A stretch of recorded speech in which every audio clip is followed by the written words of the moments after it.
Hare Krishna Prabhus, thank you for welcoming me again to your Russian Sangha. Today is the third class in our series called Our Srila Prabhupada, Lessons from His Lilas. Last time we learned lessons from Srila Prabhupada's pastimes at New Vrindavan during that community's 1972 Janmashtami Vyasa Puja festivals.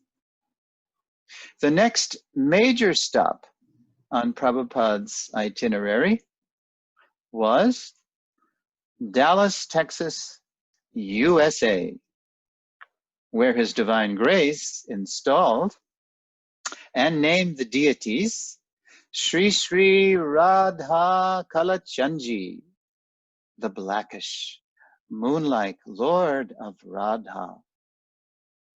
Like sage Narada, Srila Prabhupada traveled everywhere to rescue fallen souls.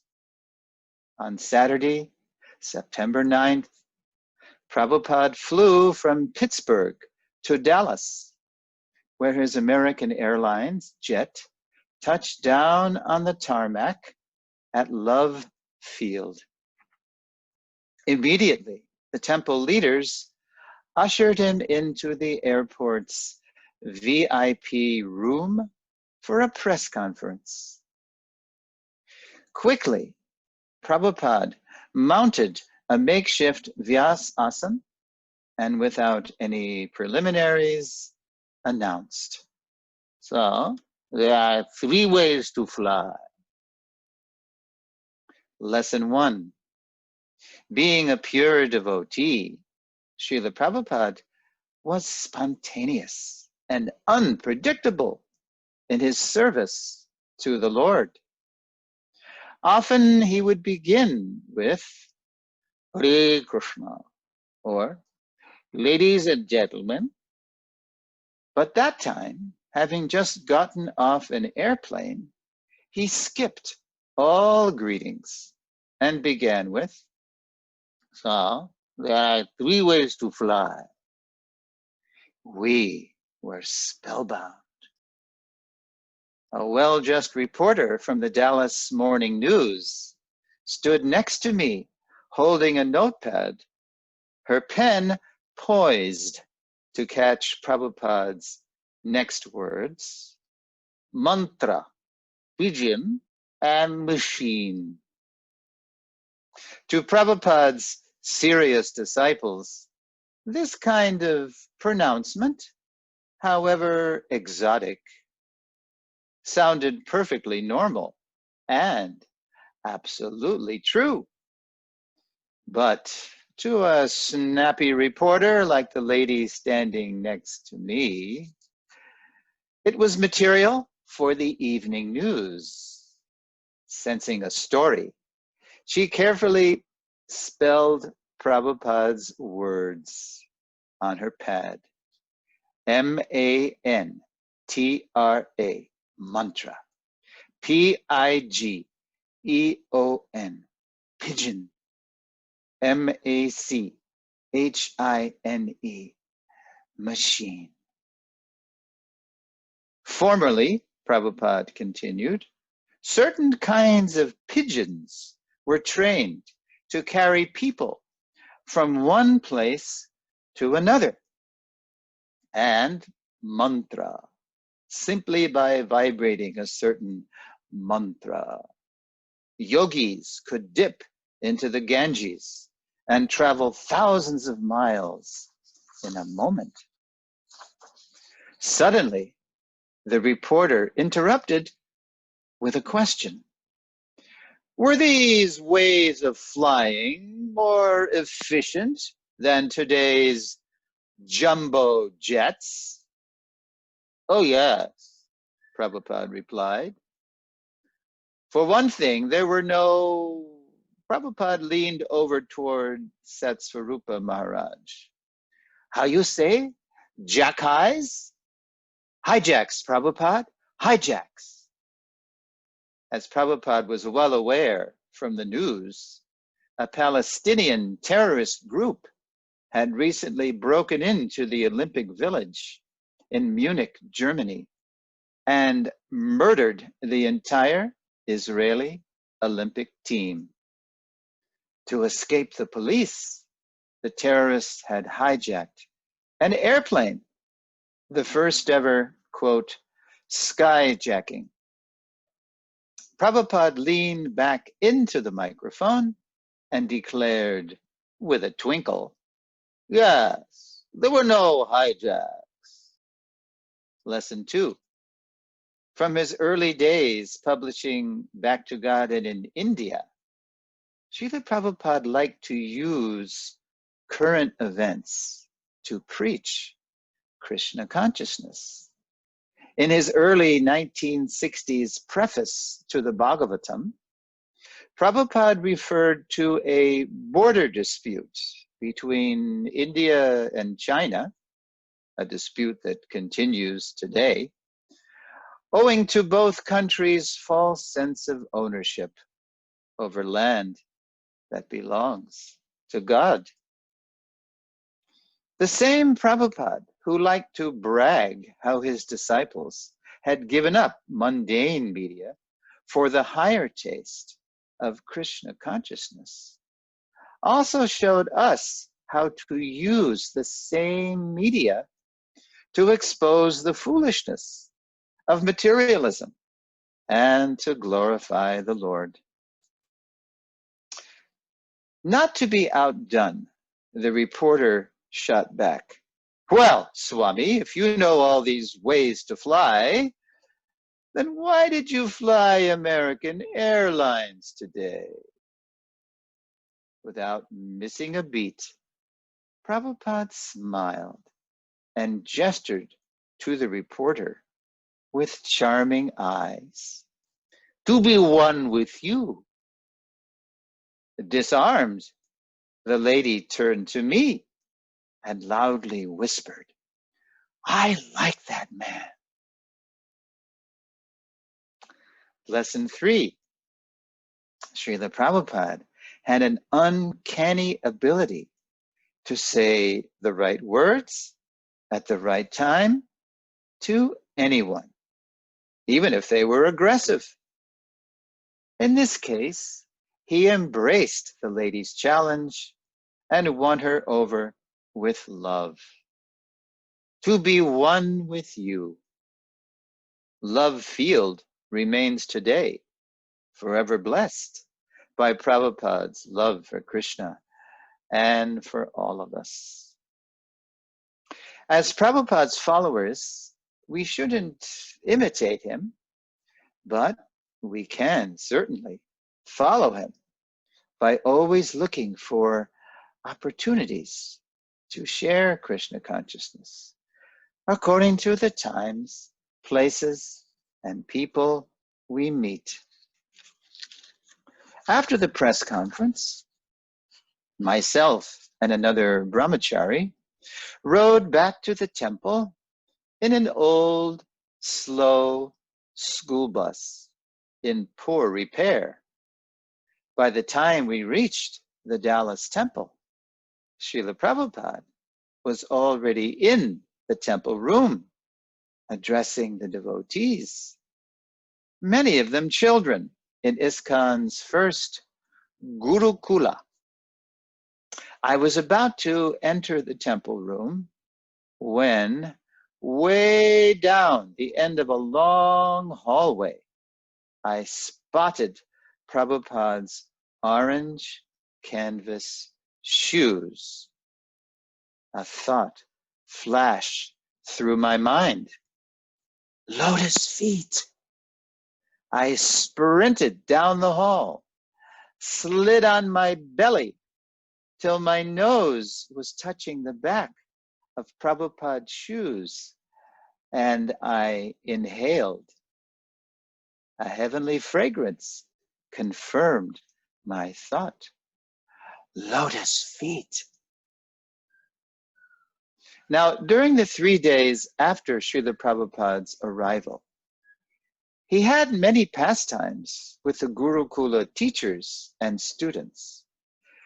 But since I did not personally witness them, I will only tell you about one incident I observed after Prabhupada had given the Bhagavatam class one morning on a famous second canto verse about blind materialists. Quote, "Those persons who are materially engrossed, being blind to the knowledge of ultimate truth, have many subject matters for hearing in human society, O Emperor." Of course, this is Shukadev speaking to Maharaj Parikshit.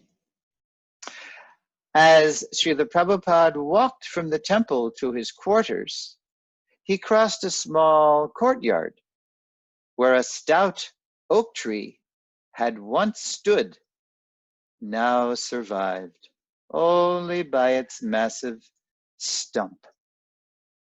Prabhupada approached the stump, his face filled with alarm. When he demanded to know why the tree had been cut down, a local manager explained that since one of its large branches had been leaning against the building, they thought the tree might damage it. Prabhupada shook his head in disgust. "You Americans have only one qualification," he said. "Money.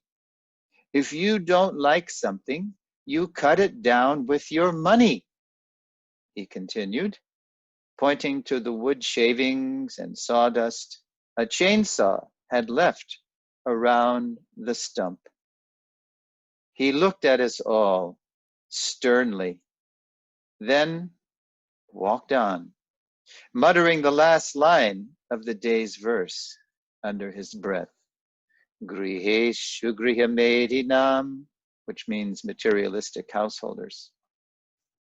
His look and utterance included us, his would-be followers, in Shukadev Goswami's indictment of blind materialists. Lesson 4. Although Srila Prabhupada had mercifully picked us up from sinful life and was grateful for our helping him in his mission, when we blundered, he did not hesitate to point out our materialistic tendencies, to spare us a dark destiny. In Vrindavan, where Prabhupada had lived, temples honored the sanctity of all life, including trees. When he later supervised the building of the Krishna Balaram Mandir, Prabhupada would stop the devotees from cutting down a large tamal tree in the courtyard, pointing out that the rare tree was associated with the pastimes of Srimati Radharani. Life comes from life, ultimately from Krishna.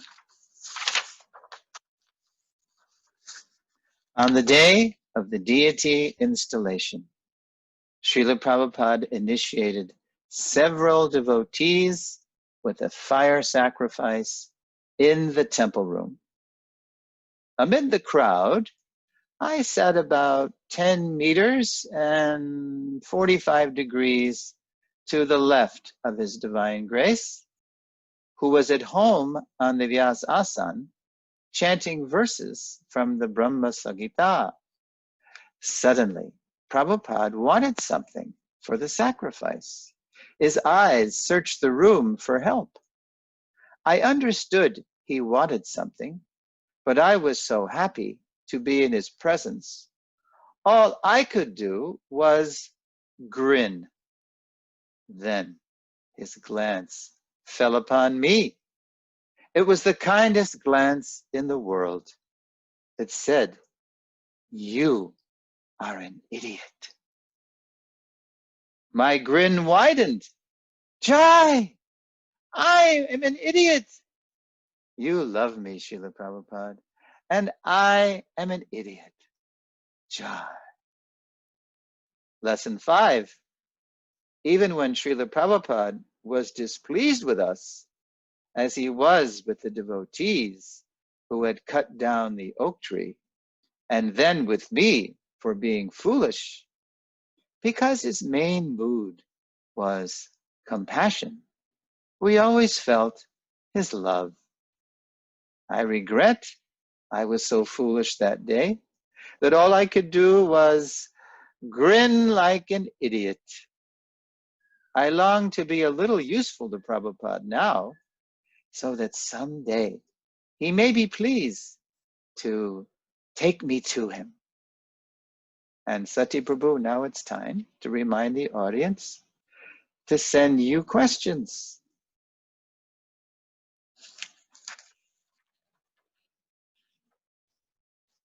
After the initiations, Prabhupada descended the Vyasasana, and everyone turned toward the deity curtains on a stage, anticipating the inaugural arti. The conch blew, the curtains parted, and there stood Sureshvara das Vanacari, their brilliant marble forms fairly leaping from a background of plain white sheets. We gasped and gasped again when, beside the altar, a figure in saffron bent over the Achman cup. Srila Prabhupada! His Divine Grace was preparing to offer the first arati. From start to finish, our eyes flew from Prabhupada to the deities and back again. To this day, every time I offer arati, I think of Prabhupada offering this arati. Every move so deliberate, so loving, so completely focused on Sri Sri Radha Kalachandji. When Srila Prabhupada offered the water, something happened, something we had never seen before. After offering to the deities, His Divine Grace walked with the water conch to the front of the stage, poured the water into his lotus palm, and started flinging the water out to us below. We leapt high like little birds, catching the life-giving drops in our mouths. Quote, the spiritual master is receiving benediction from the ocean of mercy. Just as the cloud pours water on the forest fire to extinguish it, so the spiritual master extinguishes the blazing fire of material existence. Again and again, we leapt as if in slow motion, drinking the drops I now feel again in this meditation. Yes, I'm still an idiot, but I'm hopeful. Dear devotees, let us continue to drink and catch and distribute Prabhupada's mercy drops till our last breath.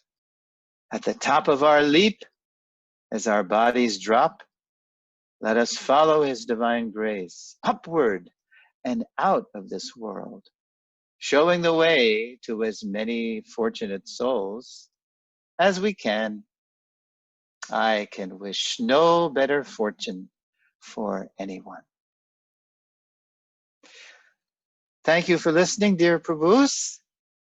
I will now be very happy to receive your questions and comments. Hare Krishna.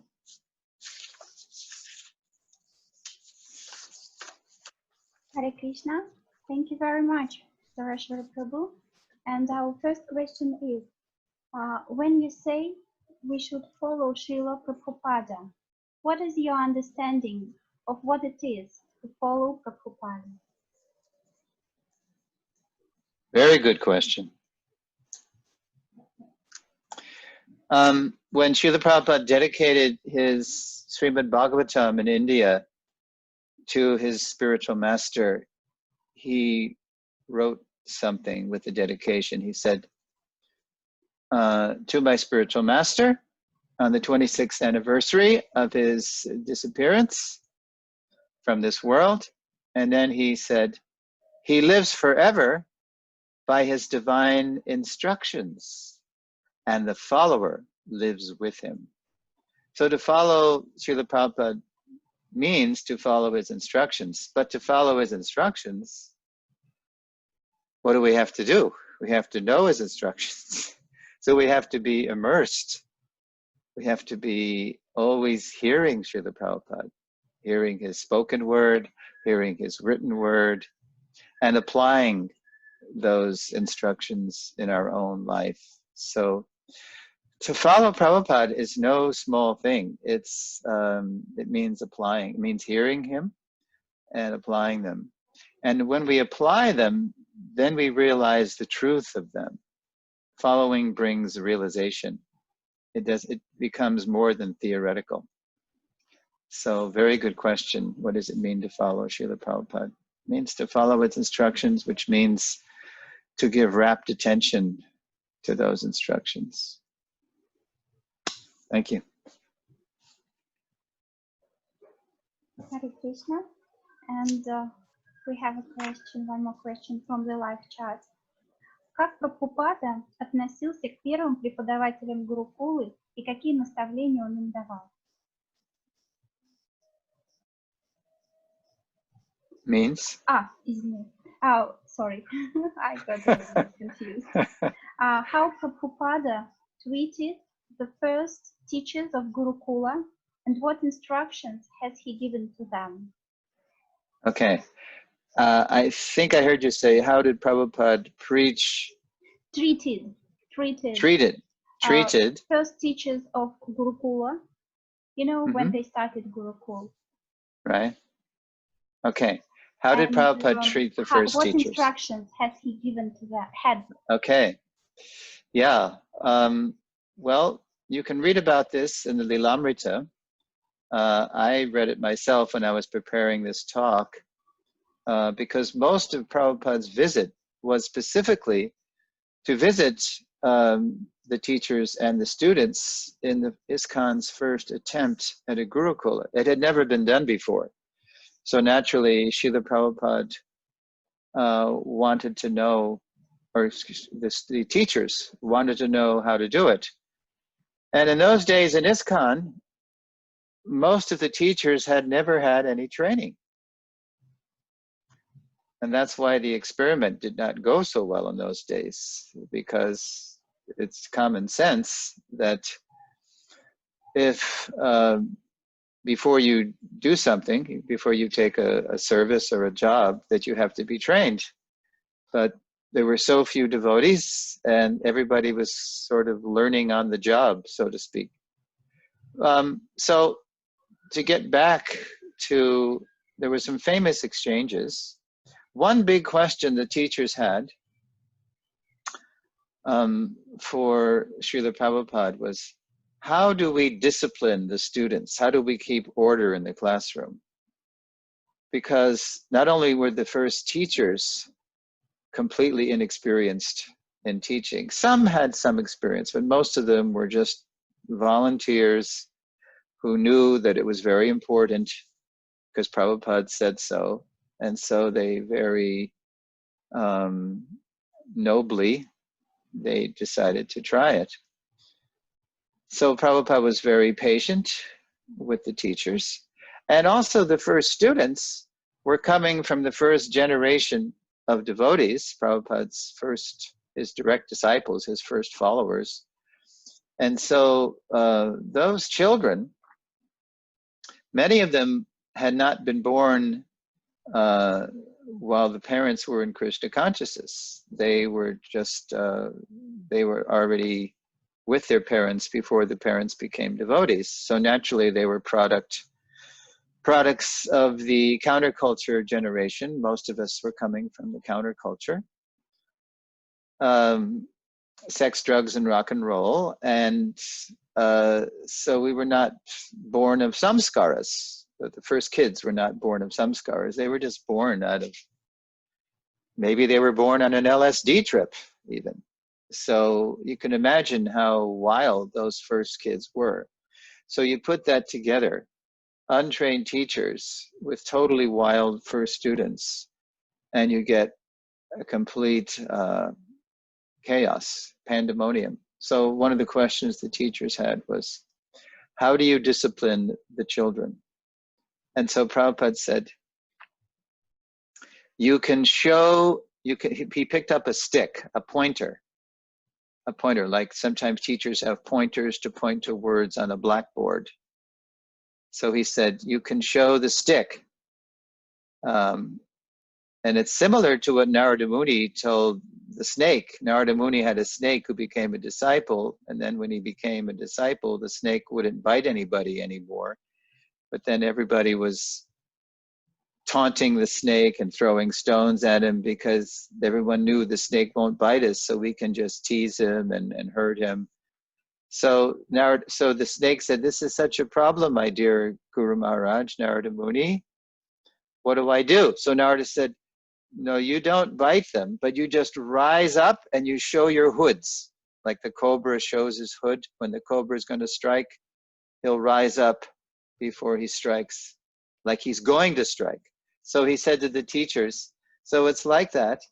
You can just raise the stick and threaten them and make them a little afraid, and then they will not misbehave. And then there was even a letter where one teacher asked Prabhupada, can we use the stick? I'm not sure if the letter was before Prabhupada's visit or after. But Prabhupada's answer was, if you beat the children with a stick, you should be beaten. You should be beaten. The way you control the students is not with threats. Even the stick thing is kind of like a last resort. The way you control the students is through love. The students have to know that you love them. And then they will willingly obey you. So don't just, just always be threatening them with sticks, because that will make them more rebellious. What else? There's a famous picture from that time of Prabhupada showing a student, his name was Dwarkadish, a 9-year-old student, how to write Sanskrit letters. And you see Prabhupada taking the pencil with Dwarkadish and moving the pencil to make the Sanskrit Devanagari characters. And Dwarkadish is mildly smiling. It's a famous picture. So Prabhupada wanted the students to have a little knowledge of Sanskrit, not that he wanted us all to become Sanskrit scholars, but he thought it would be useful. And it is useful. If you know a little Sanskrit, then you get more insight into the verses in the Bhagavatam. So Prabhupada showing Dwarkadish how to make the Sanskrit letters, Prabhupada teaching the teachers how to control the students by showing the stick, and mainly controlling them through love. And then Prabhupada himself, there's other pictures from that time of Prabhupada showing love to the students. And I remember this picture. There's a teacher in a doorway, and then there's Prabhupada in a room. And then one by one, the teacher is letting students come into Prabhupada's room, and Prabhupada has a big platter of cookies. And so Prabhupada is one by one, giving cookies to the students. And to this day, those students, even if later on they had a better experience with Gurukula, they always had fond memories of Prabhupada if they were there, because he was the one who loved us because he gave us cookies. So that was very sweet.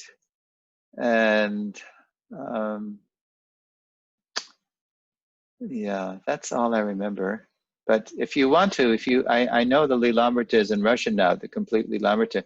If you go to, I think it's volume 4. I'm not sure how they published it in Russian, but it's more or less chronological. It's 1972 September, and you look for Dallas, Prabhupada's visit to Dallas, and you can go through what Prabhupada said to the teachers and the students. Okay, it's really early. Does anybody have any more questions? Yes, we've got one more question. Mm-hmm. What was more important for Prabhupada? Devotion or knowledge of Shastra? What is more important for Prabhupada, devotion or knowledge of Shastra? Well, it's not either or, it's both and. In fact, there's a nice verse in the Gita, chapter 4, text 10. Vitaraga bhayakrodha manmaya mamupashitaha bahavo jnana tapasa puta madbhavamagataha. Krishna says, being freed from attachment, fear, and anger, being fully absorbed in me and taking refuge in me, many, many persons in the past became purified by knowledge of me, and thus they all attained transcendental love for me.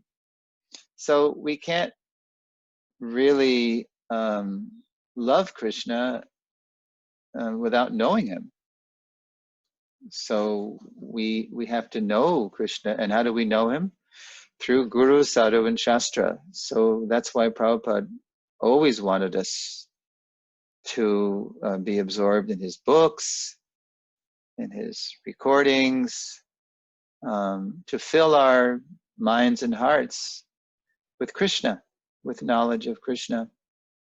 And then what happens? The more we know Krishna, the more we love him. To know him is to love him. Otherwise, our love is shallow. It's just sentimental. Oh yes, I love God.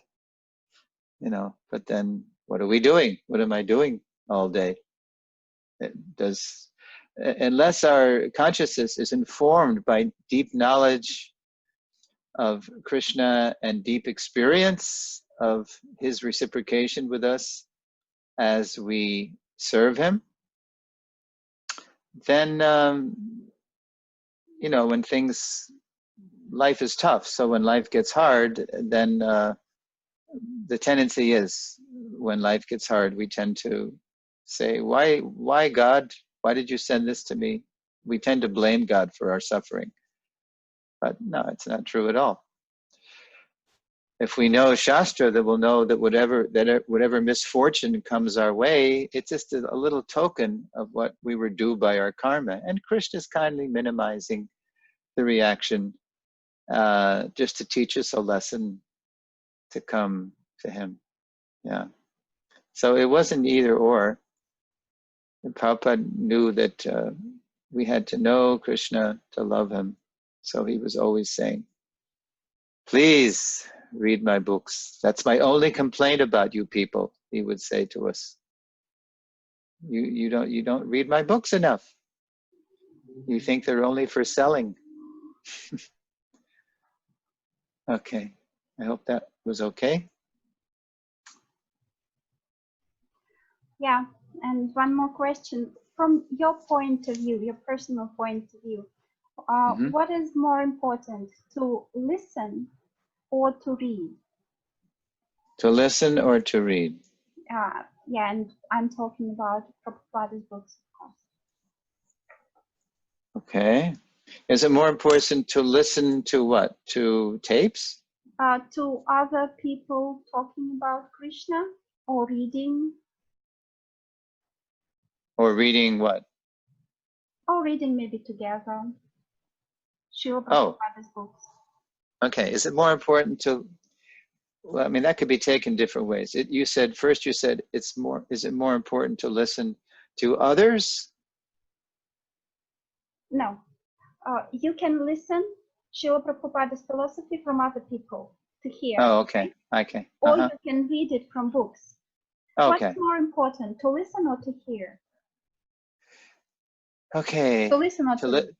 To listen from others, or to read it yourself. Yeah, and it's assuming that we're talking about Prabhupada's words. Right. Okay. Yes. Okay. Okay.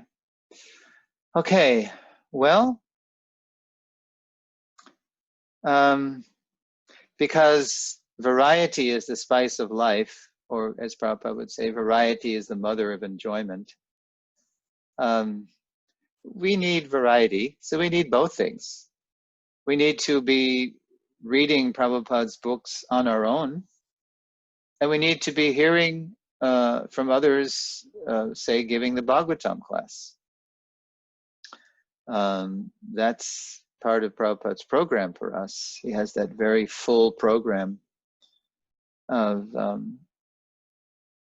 singing to the deities, Mangalarati, singing to Tulsi, Tulsi Puja, hearing the Hare Krishna mantra japa, greeting the deities again, worshipping a hymn, the founder Acharya, our foundational Shiksha Guru, and then sitting down to hear Bhagavatam from others. Even Prabhupada himself, he had his own disciples give class in his presence, because he liked to hear how his disciples were understanding the Bhagavatam from him, and listening to the memories of some of the devotees who did that. There weren't many of us who did that, but they thought it was very embarrassing or frightening even to give a class in front of Prabhupada, because he's the ultimate checker. He's the ultimate fact checker to see if you're speaking right. So we like variety. We're creatures of variety. Krishna loves variety. Eko Bahusyam. He's the one. Krishna has expanded himself into infinite living entities to exchange love. So he likes variety. And it's all not just all about him and the gopis. He likes to exchange with the cows and the cowherd boys, and his people playing the part of his parents. So again, it's not a either or; it's a both. It's a both thing. Now, having said that, we're all very different individuals. So some of us might have more of a desire or a taste on our own for reading the books and doing a lot of research. Just like myself, I like to teach and write. So then I like to do, before I give Bhagavatam class here in the Southwest desert part of America called Arizona, the arid zone. The town is called Tucson. So before I give Bhagavatam class, my day is Wednesday. I always do some research. Some devotees, they just like to sit down on the Vyasasana and open up the Bhagavatam and be surprised by the verse, and then give a spontaneous class without having prepared any class. There's a place for that, but I like to prepare so I have something more to say. And anyway, I find that it's better for me to prepare. And other people, they just like to hear others. In fact, some devotees really have a hard time reading books. As soon as they open the book, they fall asleep. It's an old joke in India that if you want to have a sleeping pill, just open up the Bhagavatam and it'll put you to sleep at night. I mean, that's a sad commentary on our consciousness in Kali Yuga. Or even maybe some of us in class, we go to sleep in class. But some people, they have a hard time reading the books, so they like to hear Prabhupada's lectures, or they like to hear, if they have a hard time understanding Prabhupada accent, or if English is not their first language, like in Russia, you have people translating Prabhupada, I believe, on tapes, correct? Yeah. So they like to do that. And then throughout the day, while they're working you know, they like to just hear Prabhupada's morning walks or his lectures or his room conversations. Audio. They're more of audio people. So it's very individual too. So there's certainly room for individual application. But all of us have to be hearing somehow, either reading or listening. Good question. And if you have time, we have one more question. Sure. Oh, thank you, Prabhu. The question is as follows. I don't have a Diksha Guru. Can I just serve some devotees around me? Will Prabhupada be happy with me? Okay, let me try to paraphrase that. I don't have an initiating spiritual master, a Diksha Guru. Will Prabhupada be happy, pleased with me, if I just serve the devotees that I live with? Close to me. Yeah, I'm with. By what? That are close to me, somewhere around me. Okay. Well, this question came up last week, and I told that whole story of the lady who didn't have a Diksha Guru for 17 years. Do you remember that story I told? Is this the same batch of people? I can tell it again. I mean, that's the best story. But long story short. But the same person is asking me. I don't know. Oh, the same person? Yeah. Is asking? Yeah, just I can't believe it. Well, I mean, after telling that story, I'm surprised the person is asking again, because that's part of the process. As I said last time, there's a 9-step process to go back to Godhead. Rupa Goswami mentions it begins with Shraddha. We have some initial faith, which amounts to a kind of curiosity, that we're interested in what the devotees are saying. And then if that becomes more interesting to us, then we associate with those devotees. It's called sadhu sangha. Ado shraddha tatak sadhu sangha. And then as we associate with the devotees, we become more aware of the need to take the next step, which is to commit more to the process of devotional service. And it's called bhajana kriya, activities of bhajan, which includes taking formal initiation. It's kind of like if two people are living together. Of course, nowadays, that's what people do. They live together, say a man and a woman, and they don't even believe in the institution of marriage because it's just unnecessary. We can just live together, and why be married? But even in the secular world, when people get married, they usually do it in public. And they're declaring, before the priest, say, and their friends and family, and perhaps before God and a church, that this is a sacred union now. It's a serious relationship. We're committing to each other, as we say in English, to have and to hold. And they say, till death do us part. We don't say that in Krishna culture. We say, till perhaps sannyas do us part. Or in the example of Devahuti and Karda Muni, till the children are grown. And then Devahuti was taken care of by her grown son, Lord Kapila, special case. But yeah, so it's a deeper kind of commitment. So sure, in Krishna consciousness, we can serve like that and never be initiated. But if we do that, we're actually neglecting an essential step. And when you neglect that step of committing before the deities and the fire and the devotees and the spiritual master, then we're depriving ourselves of further entrance into what Prabhupada calls the house of bhakti. So initiation is something that should never be rushed into, just like a boy and a girl should never rush into marriage. If they do, then they risk, being disappointed because it's a big step.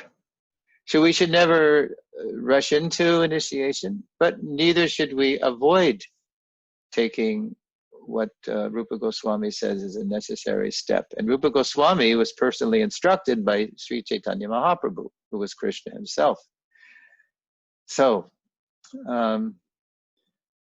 we, to get the full benefit, to take the full mercy of Krishna and Guru, we need to commit, and things that hold us back from doing that are very often our experience of committing to relationships in the material world, which inevitably usually disappoint us, because relationships based on mutual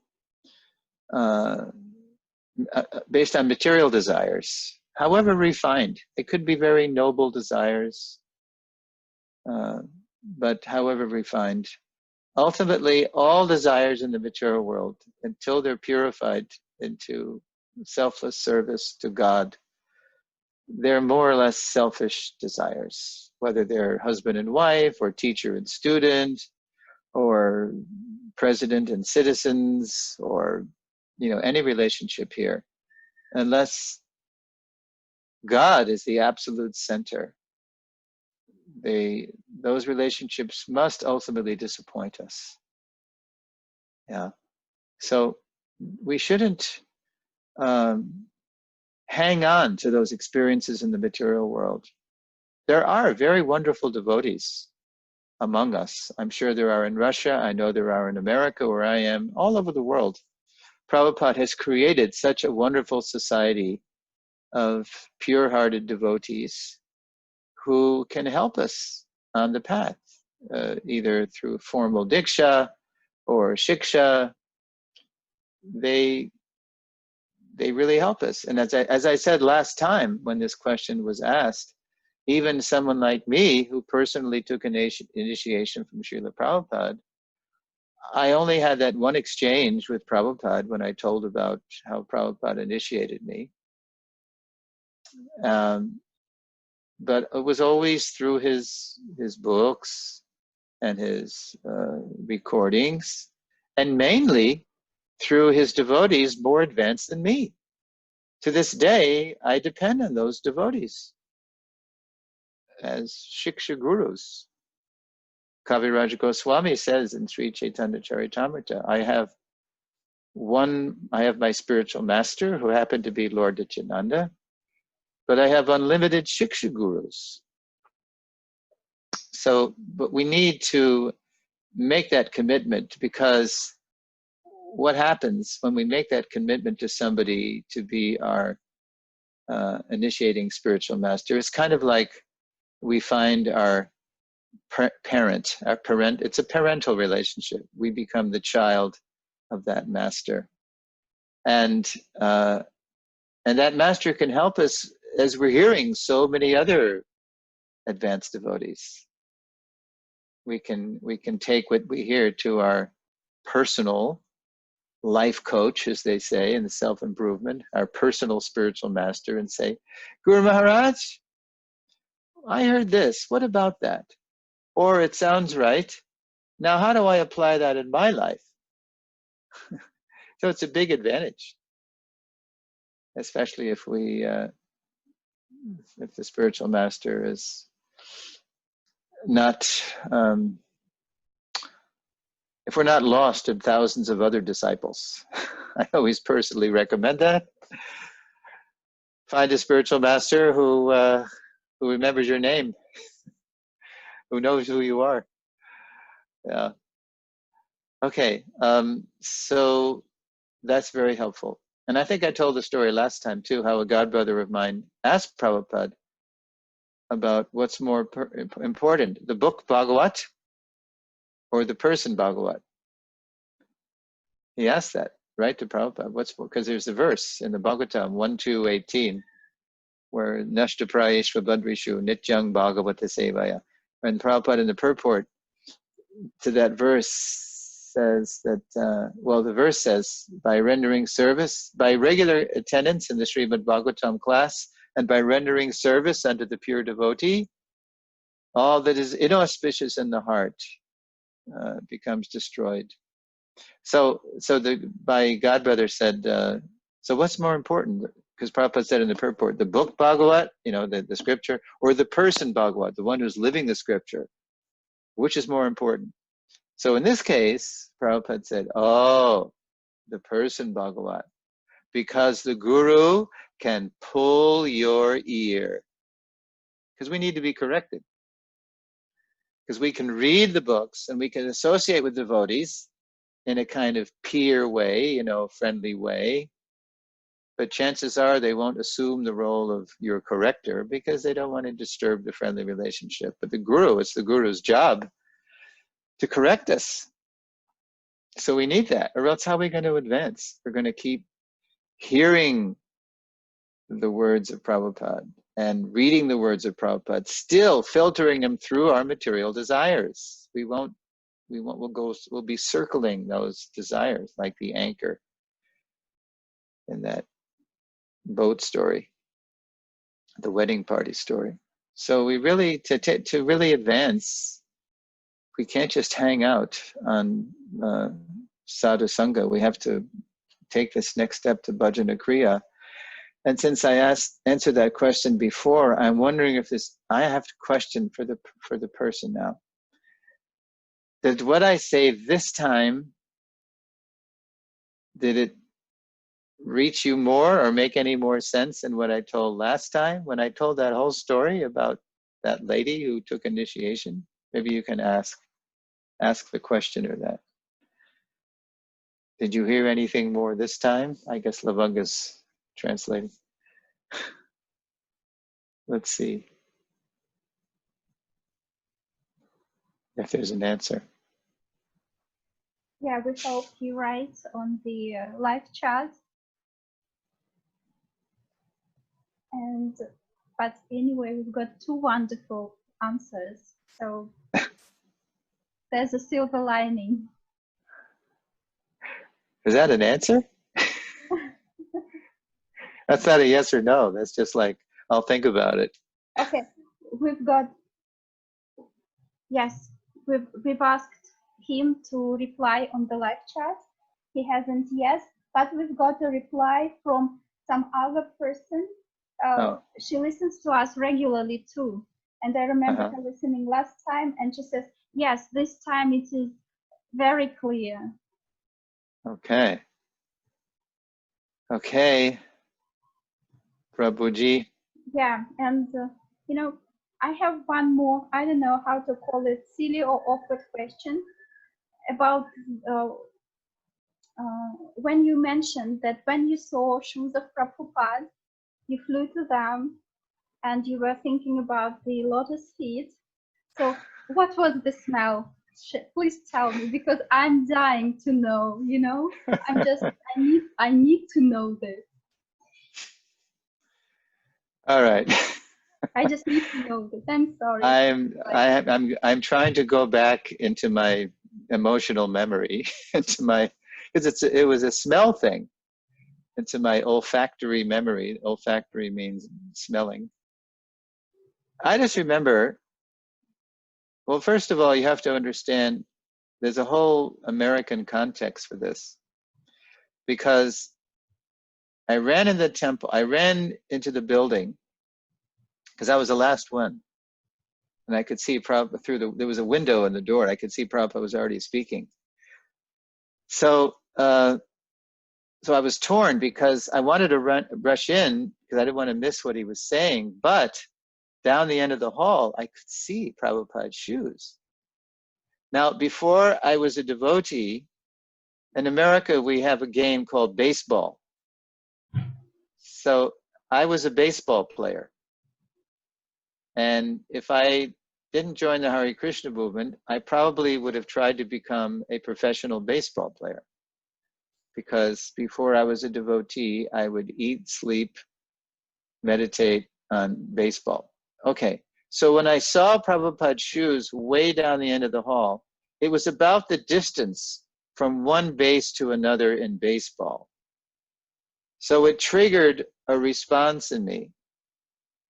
I sprinted down the hall like a runner in baseball going to steal a base. In baseball, you can steal a base. You could advance around the bases by stealing them. Without explaining that, I just have to tell you that. So I ran like a base stealer. So if you remember in the, and I was young, you know, I could do that. I couldn't run as fast now, but I was about 25 years old, so I could run fast.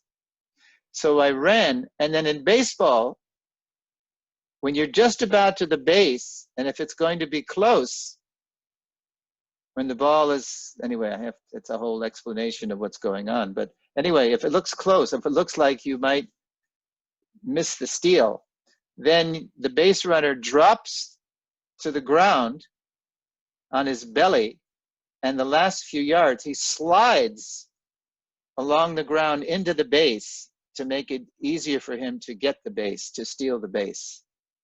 So the last few yards, because the shoes were on the ground, and I know what I had to do to catch, I knew I had to smell Prabhupada's shoes. So I dropped to the ground, slid with my arms outstretched, and then I came right up. I timed it so my nose came right up in back of his shoes. And then I went, it took a big inhale. I just inhaled, because usually you don't want to smell people's shoes because they're smelly and sweaty and gross and unpleasant, right?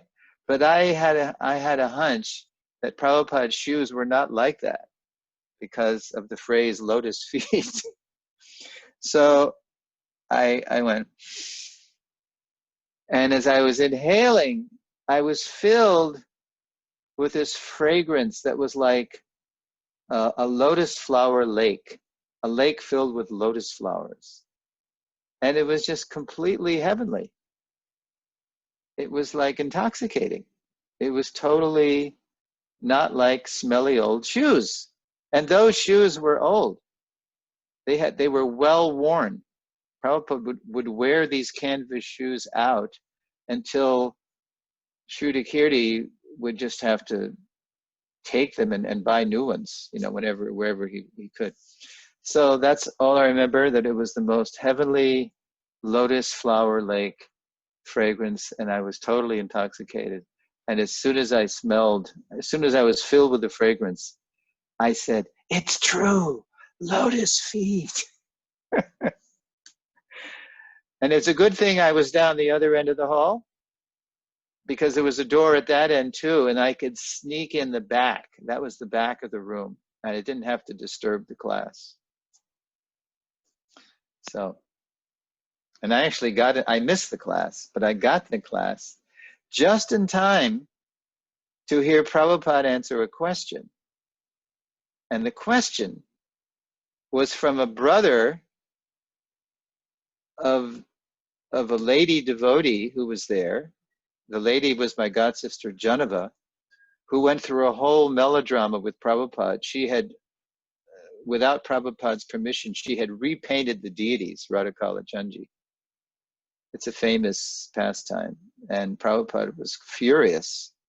And he almost left. He almost didn't do the installation because he was furious that she had, without his permission, changed Kalachanji. It was Kalachanji, the big black, brawny, Texas-sized deity. It was a huge deity and a very petite white marble Radharani. Anyway, that's a whole drama. But anyway, so before she was Janava, her name was Joy, and her brother was Jay. And he had, when I joined the movement in Boston 2 years earlier, he was trying to be a devotee too. And she was there trying to help him. but he ultimately left and went back to being a kind of born-again Christian. So Jay's question, I was just there in time to hear Jay ask a very challenging, kind of defiant question. I was shocked to hear this tone of voice. So, what is this love of God you're feeling? Because he was thinking Jesus is the only way. Only through Jesus can you get love of God and all this stuff. So Prabhupada, just in this case, you know, with the airport, Prabhupada had been very charming with that reporter. Even though she was challenging, he came back with love because she was challenging, but it wasn't like, she was just ignorant. Whereas Jay, he knew better. He had been chanting Hare Krishna. He knew the regulative principles, and now he was just trying to show off his, you know, newfound or long lost Christianity he had gone back to. So what is this love of God you're feeling? So Prabhupada just looked at him very defiantly and said, that I am not afraid of anything. Yeah. So that completely shut Jay down. He Prabhupada said it so powerfully and definitively. And we all went, wow. So yeah, Heavenly Lotus Flower Lake. Is that all right? Okay. Thank you very much, Prabhus. And next time, I'll give you a little preview. The first lessons from the lilas class was all about my initiation. Then we did Janmashtami Vyasa Puja. Today was Deity Installation. That was the only time I ever saw Prabhupada install deities, although he did it all over the world. Next time, we're going to look at the two